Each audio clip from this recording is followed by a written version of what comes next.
Podcast Parajes Siniestros. Aquí tratamos contenidos específicos y contextuales de la publicación Parajes Siniestros.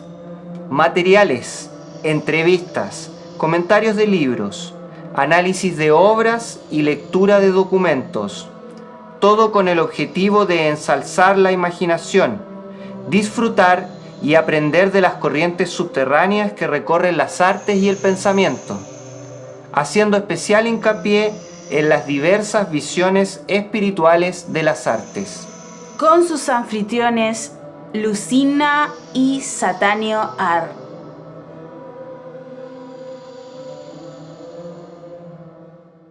Bienvenidos y bienvenidas al podcast Parajes Siniestros. Yo soy Satanio Ar y junto a mi compañera Lucina, Hola. vamos a compartir este momento que esperamos sea un incentivo para quienes buscan o están en los senderos nocturnos de las artes y la espiritualidad. Este es nuestro granito de arena para la liberación de las imaginaciones que no sueñan y no soñarán con máquinas.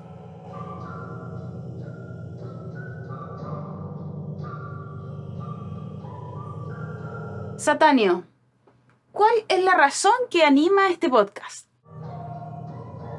Sí, pues es importante arrancar por lo más básico, digamos. Que bueno, escucharon al principio una cuña que explicaba un poco en lo que consiste el programa, en lo que va a consistir este proyecto, ¿cierto? Y este proyecto surge desde la publicación Parajes Siniestros, que es una publicación que se desarrolla en papel, de la cual yo soy el editor, y es una publicación que se preocupa fundamentalmente de las artes oscuras, de la ocultura, es decir, de las manifestaciones más ocultas de la cultura, incluso las manifestaciones más oscuras dentro de la contracultura, son sujeto de interés para esta publicación.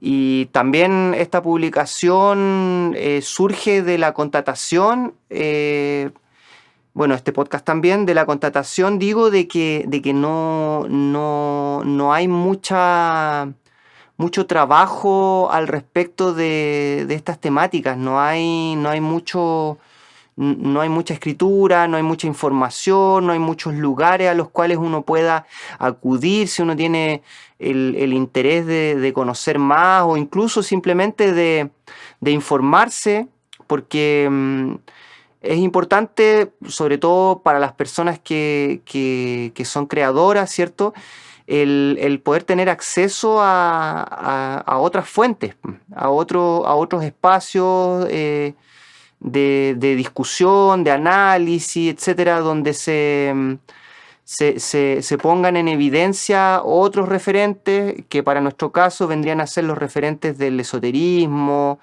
los referentes del ocultismo, los referentes de las experimentaciones creativas que llevan a cabo día tras día una multitud de seres, en la mayoría de los casos completamente anónimos para la historia oficial, ocultos, valga la redundancia, ¿cierto?, y que están creando y están liberando la imaginación. Entonces, este podcast, como la publicación también, pretenden a ojos cerrados ser un aporte para todas esas personas, esos seres que pululan en esos senderos opacos, ¿cierto?, que atraviesan los paradigmas de realidad y que la subvierten, la alteran o le abren grandes orificios por los cuales pueden ingresar otras formas de percepción, otras formas de vida, en fin. Son experimentaciones en toda regla. Y también hay que decir que la revista Parajes Siniestros es un objeto prácticamente de colección. Es una revista muy bonita que, además de tener una elaboración a nivel de diseño en términos generales, en donde se articulan los contenidos estéticos, poéticos, intelectuales. También vamos a encontrarnos con diversas ilustraciones, registros de obra, de performance, etcétera, vinculados al tema de la ocultura y el esoterismo, de las artes oscuras.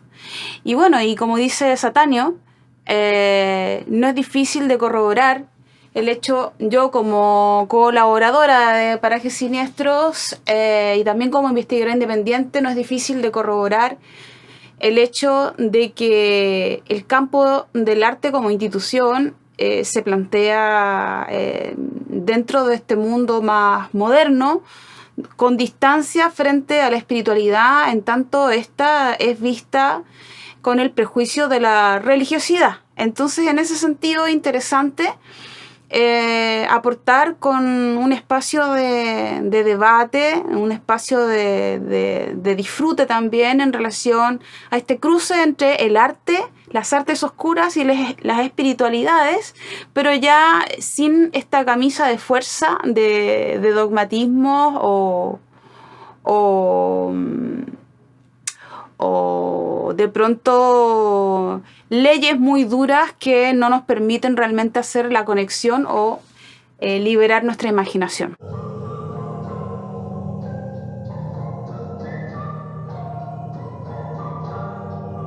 Bueno, y dado que esta es nuestra primera emisión, nuestro primer programa, vamos a presentarnos.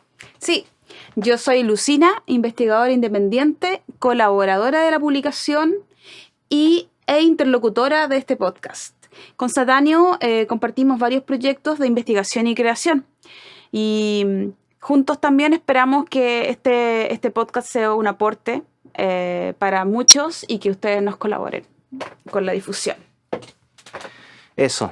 Yo soy Satanio Ar, soy escritor, músico y fundamentalmente el editor de la publicación Parajes Siniestros. Y tal como dice mi compañera Lucina, nuestra idea es que nos acompañen en este viaje, en este proyecto que iremos desarrollando, que sea de su agrado y por supuesto que nos apoyen para poder continuar con esta labor. Y sin más demora, vamos a presentar el programa de hoy. ¿De qué se trata el programa de hoy, Lucina?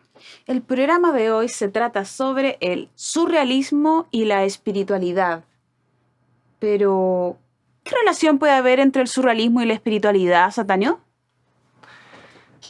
La agitación del espíritu. La agitación del espíritu. Eso mismo, de eso vamos a estar hablando hoy. ¿Cuándo comienza el surrealismo? Oficialmente el surrealismo arranca en 1924 con la publicación del primer manifiesto surrealista firmado por Breton. Luego hay que decir que viene un segundo manifiesto surrealista de 1930 y finalmente viene un tercero que realmente no se llama manifiesto propiamente tal, se llama Prolegómenos a un tercer manifiesto del surrealismo o no. Y eso es de 1942. Entonces, decir que para muchos historiadores el movimiento surrealista termina más o menos al final de la Segunda Guerra Mundial, lo cual coincide más o menos con la aparición de este tercer manifiesto o no. Aunque también hay que decir que para muchas personas el movimiento surrealista está vivo hasta el día de hoy, desde el punto de vista que se entiende el surrealismo como una actitud vital, no como una estética, sino como como decíamos al principio, una agitación del espíritu permanente, una cuestión que está en mutación y cuyo influjo sigue existiendo. De hecho, está completamente activo en estos momentos, por ejemplo, el grupo surrealista de Madrid. Existe también un grupo surrealista de de Nueva York, uno de Atenas, que de hecho el año 2008, cuando fue la gran revuelta civil que hubo en Grecia por la muerte de Alexis Grigoropoulos, ellos salieron a las calles y gritaban la libertad siempre aparece con un cuchillo entre los dientes. Entonces, esa agitación del espíritu surrealista va a tener que ver con un espíritu revolucionario. Sí, exacto. El movimiento surrealista plantea una agitación del espíritu contra las instituciones, contra la fosilización de la imaginación, contra la alienación capitalista, contra el arte religioso, en el fondo contra todo aquello que parcela la existencia humana y que oprime la imaginación, que oprime la libertad. Y eso está presente, esa idea está presente en los manifiestos surrealistas y bueno, en el movimiento en sí, en todos aquellos que han empuñado el deseo surrealista. Para este programa nos vamos a concentrar bastante en lo que es la cuestión, como decíamos, espiritual. Y para ello aterrizamos en los manifiestos surrealistas, principalmente en el segundo manifiesto surrealista, que es donde aparecen con mayor claridad una serie de ideas, de citas también, que refuerzan esta conexión entre el surrealismo y el ocultismo y el esoterismo. Hay una tesis doctoral de María José González Madrid sobre el surrealismo y los saberes mágicos en la obra de Remedios Varo. Y ahí esta autora indica que este segundo manifiesto que indica Satáneo estaría inundado prácticamente por nombres de alquimistas, autores herméticos, Paracelso, Ramón Llull, Lotus de Paine, Maestro Eckhart, Eliphas Levi, Hermes Trismegisto, Fulcanelli, etc. La cábala, el tarot, referencias a la cábala, el tarot, la tabla esmeralda, etc. Uh-huh. Sí, en el segundo manifiesto aparecen una serie de conceptos, como decía al principio, y como bien lo marcó recién Lucina, ¿cierto?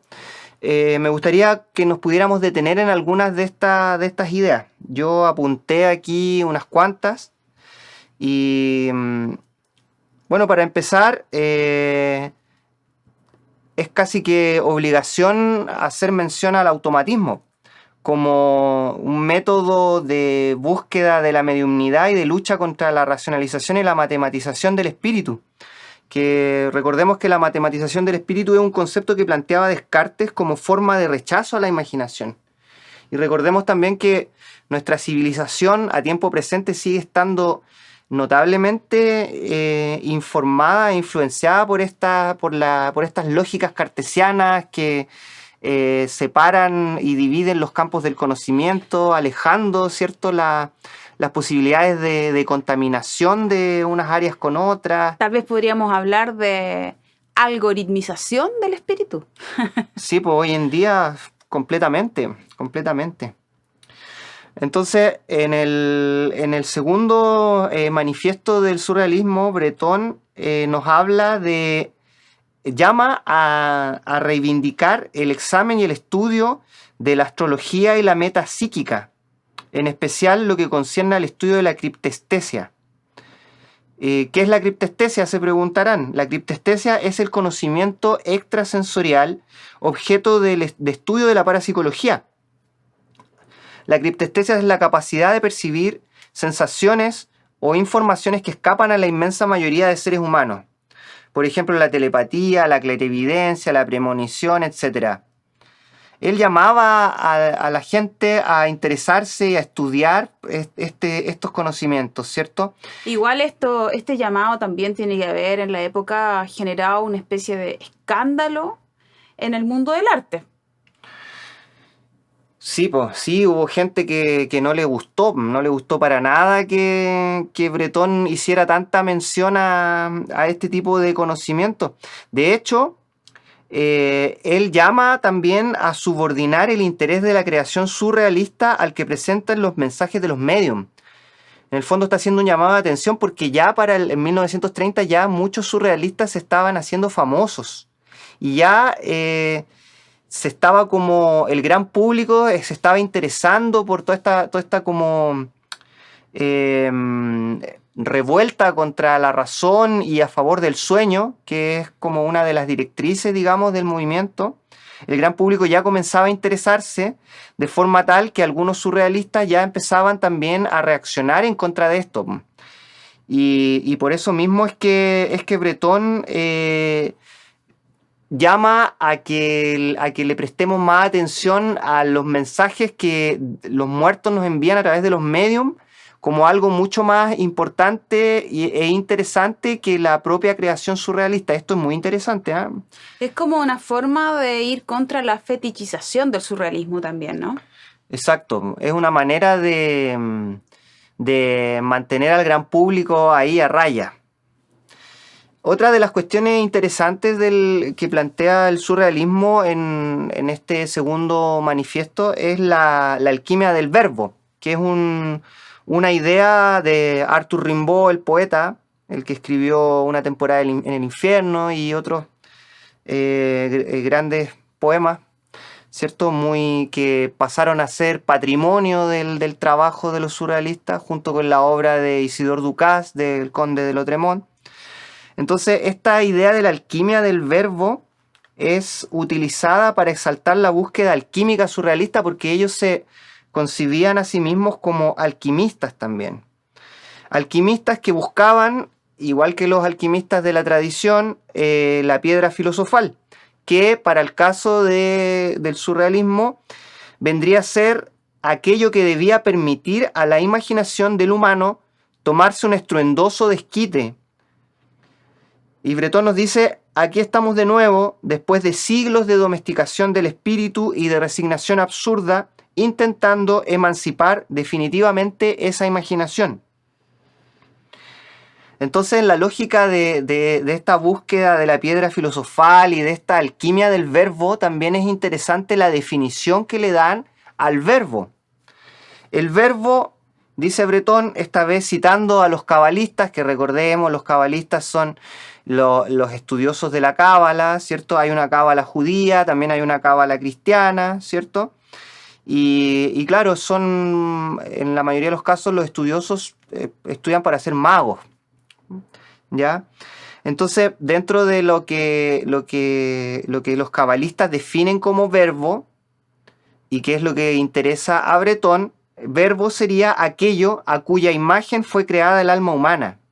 Entonces, una alquimia del verbo sería una alquimia o esa búsqueda, ¿cierto?, de la piedra filosofal, arrancando desde la imagen a semejanza de la cual nuestras almas fueron creadas. Es algo completamente dicho en un lenguaje de la tradición mágica. Entonces el surrealismo se volcó a estudiar tradiciones y conocimientos ocultistas, pero de una u otra manera desligadas o tratando de desligarse un poco de ciertas rigideces de la religiosidad. Sí, pues de la institucionalidad, pues eran completamente anti-institucionales. Otra idea interesante que aparece es la del retorno del furor. Bretón levanta un saludo al retorno del furor. Recordemos que el furor es el estado que precede a cualquier generación. Es la inspiración, digamos. Cornelio Agripa, que bueno, fue un mago y un filósofo eminente y que Bretón hay seguridad de que lo leyó porque lo cita inclusive. Cornelio Agripa en su filosofía oculta afirmaba que hay 4 especies de furores divinos. Cada uno proviene de su divinidad, a saber, de las musas, de Dionisio, de Apolo y de Venus. Eso lo dice en su texto de filosofía oculta, en su Mamotreto, digamos, su gran libro. Y por lo mismo y en relación a lo mismo, Bretón, sin dejar de mencionar al mago y filósofo oculto de Agripa, en el segundo manifiesto hace mención al furor. El furor, dice él. Esto es muy interesante. Pero sería un furor un furor que no estaría metido en esa cuadrícula, sino que tendría que ver con un furor más terrenal. Es una inspiración. Él, para hablarnos del furor, habla de un sacrificio que se hace para ofrecer la sangre a la luna y el sol, ¿cierto? Entonces nos dice que, y luego también nos habla de Rimbaud y de Lautréamont, y lo que nos dice es que esta inspiración, este furor, es un estado bastante cercano a la locura. Así más o menos es como él nos habla del furor, que es una inspiración un poco que se parece, pero a la vez también es un poco distinta a la definición que nos da Platón del furor, o en este caso Cornelio Agripa del furor, que es una explicación que está dentro de un sistema, digamos, metafísico. Esa es la diferencia del furor que nos plantea el surrealismo, como en su diferencia con el furor metafísico de la tradición mágica. Luego, más adelante, aparece otro concepto también bastante clave, importante, que es el concepto de la revelación poética, que está ligado al viaje iniciático. También en el segundo manifiesto, Bretón nos habla del ángel que entregó el libro a Flamel en el siglo XIV. Este es un mito bastante famoso, ¿cierto?, en las tradiciones esotéricas, principalmente en la francesa, que es un mito que apunta a que un ángel le dio a Flamel el libro de las figuras jeroglíficas, también a veces conocido como el libro de Abraham el judío. Nicolas Flamel era un hombre letrado, fue copista y comprendía correctamente el latín. De acuerdo con la leyenda, cuando se hallaba en plena Guerra de los 100 Años trabajando de librero en París, Flamel se hizo alrededor de 1355 con un grimorio alquímico, que según la leyenda que menciona Bretón, le fue entregado por un ángel en sueños, que excedía con creces sus conocimientos y empleó 21 años en intentar descifrarlo. Para ello, Flamel viajó a España, donde consultó tanto a las autoridades sobre cábala como a los especialistas en el mundo antiguo. En aquella época, las mejores traducciones del griego antiguo se producían en las universidades españolas, hasta encontrar, después de preguntar a muchas personas, en la ciudad de León a un anciano rabino, el maestro Canches, quien identificó la obra como el Aesh Mesaref del rabino Abraham, y enseñó a Flamel el lenguaje y simbolismo de su interpretación. Entonces, lo que hay en este mito que reivindica Bretón es la idea, ¿cierto?, de una transmisión a través de los sueños, que es una idea bastante extendida en todas las tradiciones espirituales del mundo. Prácticamente está esta idea. La tradición visionaria, esta cosa como de ser tomado por una imagen que pareciera ir más allá de lo racional. Entonces Bretón nos dice que por medios sobrenaturales llegaba a algunos y algunas la antología de una poesía oscura, de la que participaban Lautréamont, Rimbaud y otros, como el ángel a Flamel. Dice Bretón, un día veréis en él lo que nadie será capaz de ver. Es ahí la idea, ¿cierto?, de esta revelación poética que se aparece, que llega a través de los sueños o a través de medios sobrenaturales, llega a estas personas sensibles, a estos seres sensibles, les llega esta revelación, pero que en el momento de que la reciben no saben cómo interpretarla. A veces llega en forma de un poema que inicialmente no tiene ningún sentido, ¿cierto? Que uno quizás escribe y no entiende de qué se trata, pero que en la medida que va pasando el tiempo se va clarificando y va tomando peso, van tomando peso los símbolos, los decires, ¿cierto? La conjunción de los sonidos, de las palabras, etcétera. En ese sentido también, por eso tú decías recién que es un proceso iniciático, este proceso de creación surrealista, porque también estaría en conexión con un proceso de sincronizaciones o de observar la cierta sincronicidad de esa creación con la propia vida.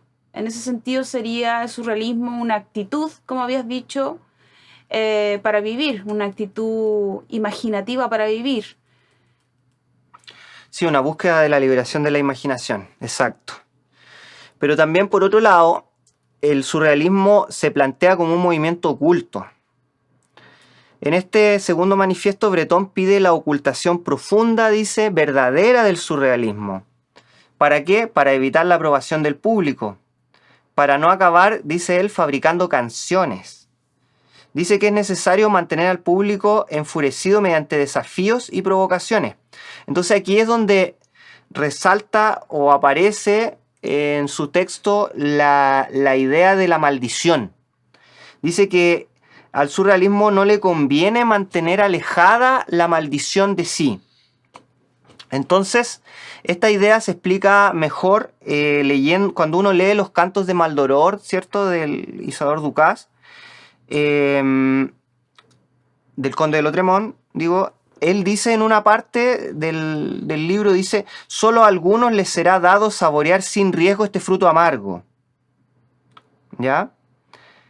Luego Breton nos dice que es necesario reiterar y mantener el maranata de los alquimistas, colocado en el umbral de la obra para detener a los profanos. O sea, insistir en una maldición que alejará a los profanos de las obras, manteniéndolas ocultas a estos y visibles o habitables solo a los iniciados en las agitaciones del espíritu. Vale explicar un poquito qué es esto de maranata, ¿cierto? Comentar así rápidamente que la expresión maranata es una expresión bíblica que viene del arameo y que aparece solo una vez en la Biblia, justo al final de lo que se conoce como la primera epístola a los Corintios, cuando Pablo de Tarso advierte: el que no ame a Jesucristo sea maldito, maranata, ¿cierto? Eso es Corintios 16:22. Entonces maranata ha sido entendida por distintas personas a lo largo de la historia como una maldición reforzada por una oración.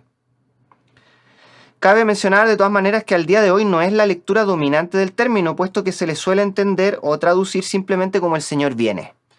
En todo caso, como digo, insisto, Breton reivindica la afirmación como que hay que poner esa palabra maranata a la entrada de la obra para que la gente, ¿cierto?, retroceda a manera de maldición, pero de un tipo particular de maldición, que es una maldición que abre puertas y por otro lado cierra puertas, como que impide el acceso a los profanos y abre las puertas a los que ya tenían las claves para poder entrar. Entonces la poética de esta oscuridad tendría que ver con esa necesidad de establecer un misterio mediante. Uh-huh. Esa necesidad de establecer como un proceso iniciático mediante, ¿no? Porque si simplemente se ingresa al misterio con la luz prendida, todo se transforma en un objeto de consumo. Claro. Sí, pues y transformándose en un objeto de consumo pierde su capacidad de liberación, pues, su capacidad liberadora, su capacidad política, su capacidad imaginativa. Se transforma en una vulgar mercancía y eso es precisamente contra lo que estaban resistiendo en aquellos momentos. ¿Cómo se manifestaría el maranata? ¿Cómo se manifestaría la manifestación, la maldición en el surrealismo? ¿Cuáles serían los aspectos? Tal vez los aspectos tienen que ver con las mismas técnicas con las que trabajaba el surrealismo, que acabaste de decir, el automatismo, el vínculo con el mundo onírico, los aspectos más violentos o irracionales de manifestación, que de alguna manera alejan al espectador que está buscando algo muy literal. Ujú. Sí. De hecho, es interesante esta idea del movimiento oculto, esta reivindicación del ocultamiento, de ocultarse que hace el surrealismo. De cara como a esta misma idea, hay un aterrizaje bien especial a nivel local, a nivel de Chile, digamos, con el grupo La Mandrágora, porque fue el grupo de los poetas surrealistas chilenos, fundado en la ciudad de Talca en 1938, por los poetas Braulio Arena, Teófilo Cid y Enrique Gómez Correa, al que luego se le suma, siendo aún adolescente, Jorge Cáceres. Entonces, hay un libro que se llama Surrealismo Latinoamericano, Preguntas y Respuestas, de Stefan Basiu, en el que se publicaron distintas entrevistas que él hizo a distintos surrealistas de América Latina. Y ahí, en ese libro, Enrique Gómez Correa, en conversación con Stefan Basiu, habla de un libro secreto. ¿Ya? Dice que él se refiere, le pregunta a Basiu acerca de la influencia de la mandrágora en Chile, la influencia de la mandrágora como movimiento surrealista en la sociedad chilena. Y él responde que, siguiendo con esta misma lógica de ocultamiento, responde que la influencia es una influencia secreta, pues está escrita en un libro secreto. Esto es interesante. ¿Cuál es este libro secreto? El libro secreto es el libro secreto que forma parte de la tradición oral. El libro secreto de las leyendas. Un libro, dice él, que por supuesto no es asequible a cualquiera. A la manera de una enseñanza a la que pueden acceder quienes ya están iniciados en los misterios del surrealismo. O sea, solo extienden esta idea, la aterrizan acá, ¿cierto? Esta idea el incentivo a la imaginación en el cotidiano, ¿cierto? De la construcción de la mandrágora como una leyenda que está escrita en un libro secreto. Es interesante observar el aterrizaje a nivel local. Por otro lado, también Enrique Gómez Correa, en uno de sus poemas, que lleva por nombre Testimonio de un poeta negro, que es un poema que aparece en el libro de poesía explosiva, que recoge poemas de él que van de 1935 a 1973. Él, en su poema, plantea el placer fugaz como categoría espiritual. El placer fugaz, no el placer que es claro, que es trascendental, sino como el placer intrascendente en el fondo, ¿cachai? El placer inmanente. Que desaparece rápido, que aparece y desaparece. Y que solo, dice él, es alcanzable mediante lo negro, que esto también es otra categoría interesante que él propone en su poema. Que lo negro sería algo así como una actitud de negación. Una negación o un desligamiento de la sistematización intelectual.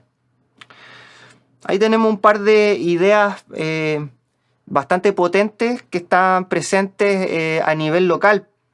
Recordemos que el movimiento surrealista es un movimiento de inspiración poética. Entonces los poetas, la poesía siempre es algo muy importante, pese a que hay un montón de otras manifestaciones surrealistas, ¿cierto? Como en las artes visuales, en el cine, etcétera. El corazón fundamental es un corazón de poesía, por decirlo así. Luego también, tratando de presentar así, más o menos para el espacio que nos hemos planteado, el espacio del podcast, artistas surrealistas que trabajan, ¿cierto?, con esta cuestión de la experiencia espiritual, mágica. Aparece la figura fulgurante de Remedios Varo, quien fue surrealista, vivió en España, bueno, nació en España, nació en Cataluña, después estuvo en Francia, finalmente terminó exiliada junto a su compañero Benjamín Peret, que también era surrealista, en México, en aquel México mágico, como le llamaba André Breton. Ella sí que tuvo una práctica, una búsqueda, una práctica, digamos, espiritual bastante concreta, en que quizás para otros surrealistas no fue tan así, quizás para algunos fue algo más, digamos, poético, del lenguaje, algo casi estético, aunque claramente, como venimos diciendo, el objetivo no era estético, pero sí hay que decir que para muchos terminó siendo algo así, ¿no? En cambio, aparece ahora este ejemplo que traigo aquí a este lugar, el ejemplo de Remedios Varó, quien tuvo ciertas prácticas, como digo. Una de ellas fue que participó en los grupos de estudio de Gurdjieff. Para quien no sepa, Gurdjieff fue un místico ruso que comunicó las enseñanzas del Cuarto Camino. El Cuarto Camino, que plantea un trabajo sobre sí mismo para el desarrollo interior espiritual, individual. El Cuarto Camino, ¿cierto?, se origina en diversas tradiciones: el budismo, el sufismo, el hinduismo, el cristianismo ortodoxo oriental y también en la teosofía. Hay 3 caminos: el camino del fakir, el camino del monje y el del yogi. Y más allá de estos 3 caminos está el cuarto camino. Para Gurdjieff esta idea es de un tiempo inmemorial y no es una idea original suya. El cuarto camino requiere la responsabilidad de una persona que vive en el mundo y se enfrenta a los quehaceres cotidianos, sin la necesidad de abandonar el mundo, como sucede en los otros 3 caminos. El cuarto camino requiere que la persona trabaje sobre el intelecto, las emociones y el cuerpo físico. Bueno, eso es como un apunte respecto del cuarto camino en el que anduvo ella. Ella era amiga de Leonora Carrington. Sí, por supuesto. Vivían ambas en México. Las dos eran medias brujitas. Sí. Ella también ambas se fascinaron con la astrología, estudiaron el tarot. Y una de las cuestiones interesantes que estudiaron fue la obra de Gerald Gardner, que para quien no sepa, Gerald Gardner está considerado el padre de la Wicca o del neopaganismo. Fundamentalmente, ellas estudiaron el libro Witchcraft Today. Incluso Remedios llegó a escribirle una carta al Gerald Gardner en la que comentaba de sus experiencias con la brujería en México. La profesora María González Madrid dice en su tesis doctoral que ella y su grupo de amigos habían conseguido ordenar y controlar la interdependencia entre los objetos caseros y sus consecuencias. O sea, consiguieron un dominio mágico sobre objetos con los que vivían cotidianamente. Como anécdota, Juan Luis Buñuel, que también claramente era surrealista, cuando vivió en México recuerda una reunión en la casa de Leonora Carrington con el propósito de levantar una mesa mediante el poder de la mente. Imagínense, ese era el tipo de reuniones que hacían los surrealistas, el tipo de experimentaciones que llevaban a cabo. Esto aparece en un documental que se llama Leonora Carrington. También decir que la Leonora Carrington practicaba el budismo tibetano. Y tal como señala la profesora María José González Madrid en su tesis, otro de los aspectos del surrealismo que en este caso Remedios Varó compartió por completo fue la voluntad de restituir el pensamiento mágico para superar la contradicción entre magia y ciencia, y que plasmó en obras como Fenómeno de Ingravidez o Planta Insumisa, que son obras visuales. Bueno, a mí me interesa que reforcemos esta idea de que si bien es cierto, el surrealismo puede abarcar diferentes disciplinas y temáticas. Incluso hay harto debate en torno a su relación con el mundo de la política, de su época, también con el psicoanálisis, con Freud. Dentro de todo eso, el aspecto espiritual sería un aspecto que atraviesa todos esos ámbitos porque sería prácticamente el motor. Entonces, en ese sentido, a mí me gustaría, no sé, también subrayar ese momento de conexión en donde se abre esa puerta del inconsciente, ya sea en el mundo onírico o a través de las mismas técnicas que ellos ocupaban para estimular la aparición de lo inconsciente en las prácticas poético-estéticas que ellos tenían. Por ejemplo, en el mundo de la pintura también ellos usaban el automatismo, pero derivado en otras técnicas, como por ejemplo el frottage, una técnica que venía del movimiento Dada, del dadaísmo, a través de el acto de frotar sobre el papel, frotar una hoja, poner una hoja sobre un objeto con textura. Después con una lápiz se frota el papel para conseguir las texturas de la superficie. Y a partir de ahí entonces generar esto como un estímulo para conectar con imágenes que vinieran prácticamente al azar en la construcción. Y eso mismo era una herramienta que ellos les permitían similar a este principio del automatismo a nivel poético, pero esto a nivel plástico. Entonces eso, por ejemplo, junto con la misma técnica del collage, que también viene del dadaísmo, y a nivel pictórico ya el trabajo con figuraciones, que incluso Frida Kahlo, ella no aceptó ser surrealista, pero la historia la muestra como parte de lo que son las influencias del surrealismo directamente en la época, porque realizaba estas articulaciones de representaciones de figuras que no tenían nada que ver entre sí, como por ejemplo que apareciera un león dentro de un closet. Entonces, por lo tanto, la obra de Frida Kahlo en ese sentido específico podría estar dentro del surrealismo, aunque ella misma no se reconocía del surrealismo, porque el surrealismo, como dijo Satanio al principio, tenía su papa. Funcionaba también de una manera bastante orgánica. Entonces, bueno, interesante observar esto desde la perspectiva espiritual y por lo tanto no solamente como movimiento, sino que también como emanaciones desde esta poética surrealista. Uh-huh.